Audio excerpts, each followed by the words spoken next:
Saudaraku, minggu yang lalu kita melihat mengenai sidang Antiokhia yang terjadi karena anak-anak Tuhan bersaksi pada waktu aniaya.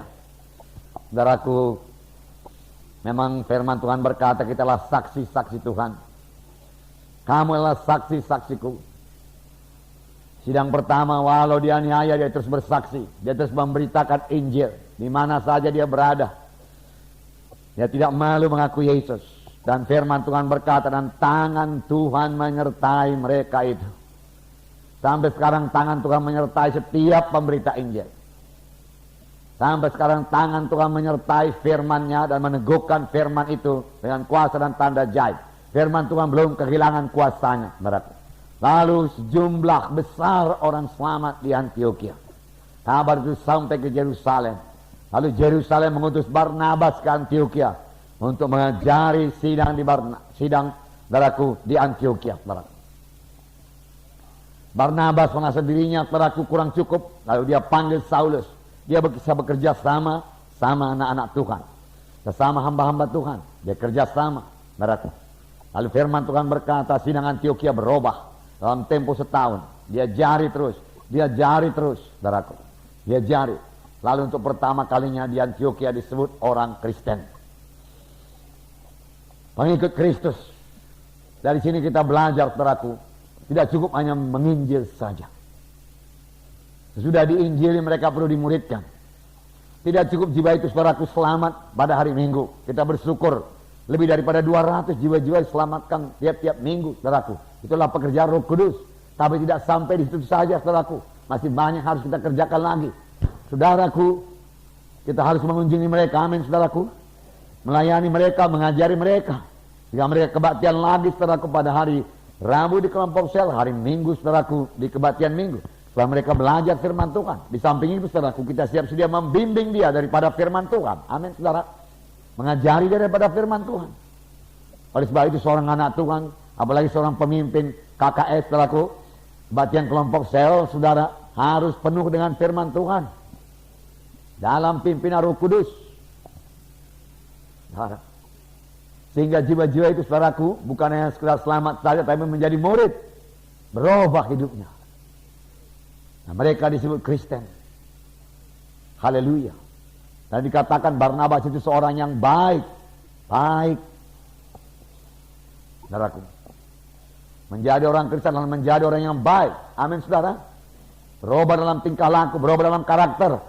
Itu menjadi orang Kristen, menjadi orang yang baik.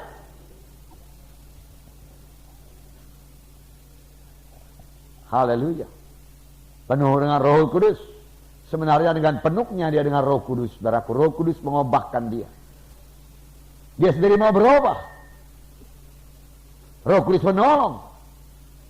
Nah, dia berubah.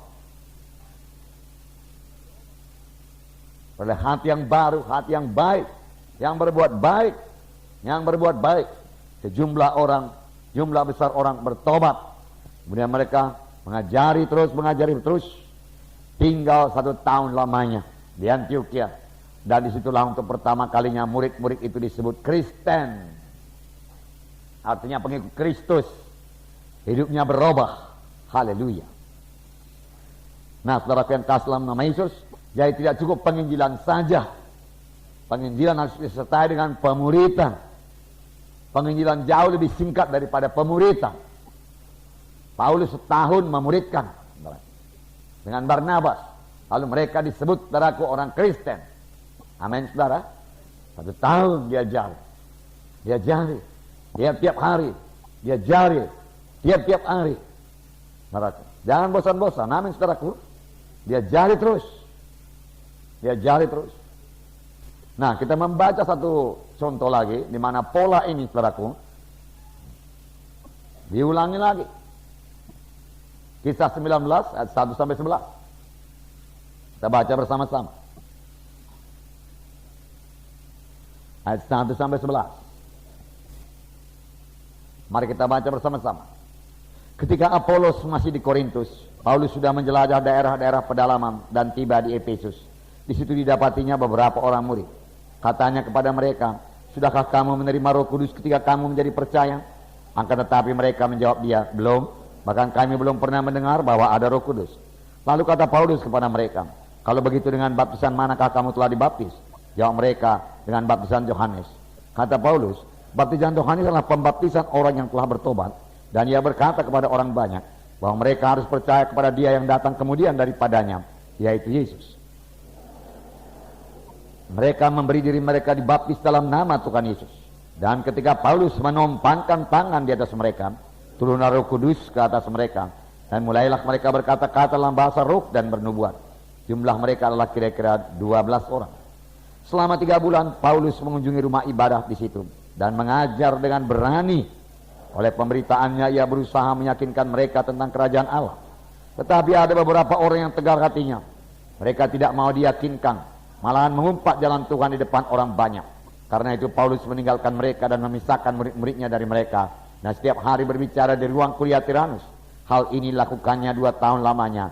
Sehingga semua penduduk Asia mendengar firman Tuhan. Baik orang Yahudi maupun orang Yunani. Oleh Paulus Allah mengadakan mujizat-mujizat yang luar biasa. Bahkan orang membawa sabut tangan atau kain yang pernah dipakai oleh Paulus. Dan meletakkannya di atas orang-orang sakit. Maka lenyaplah penyakit mereka. Dan keluarlah roh-roh jahat.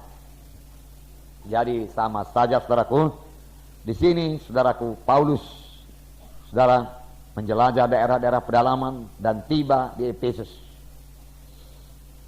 Itu Roh Kudus yang memimpin seorang rasul selalu bergerak. Nah, penginjil juga demikian, dia selalu bergerak. Dia rindu jiwa-jiwa selamat, saudaraku. Bergerak mengabarkan Injil, bergerak mengabarkan Injil. Lalu dia bertemu dengan beberapa orang murid. Lalu dia bertanya kepada mereka, sudahkah kamu menerima Roh Kudus tatkala kamu percaya? Tapi jawab mereka, saudaraku, sangat mengherankan, belum pernah. Bahkan kami belum pernah mendengar bahwa ada Roh Kudus. Heran juga, kalau begitu dengan baptisan apakah kamu dibaptis? Kami dibaptis dengan baptisan Yohanes. Sebenarnya Yohanes, saudaraku, mengerti baptisan Roh Kudus. Amin, saudara. Yohanes telah menceritakannya. Kemudian daripada aku akan datang seorang, membuka tali kasutnya pun aku tidak berlayak. Aku mempersiapkan jalan baginya.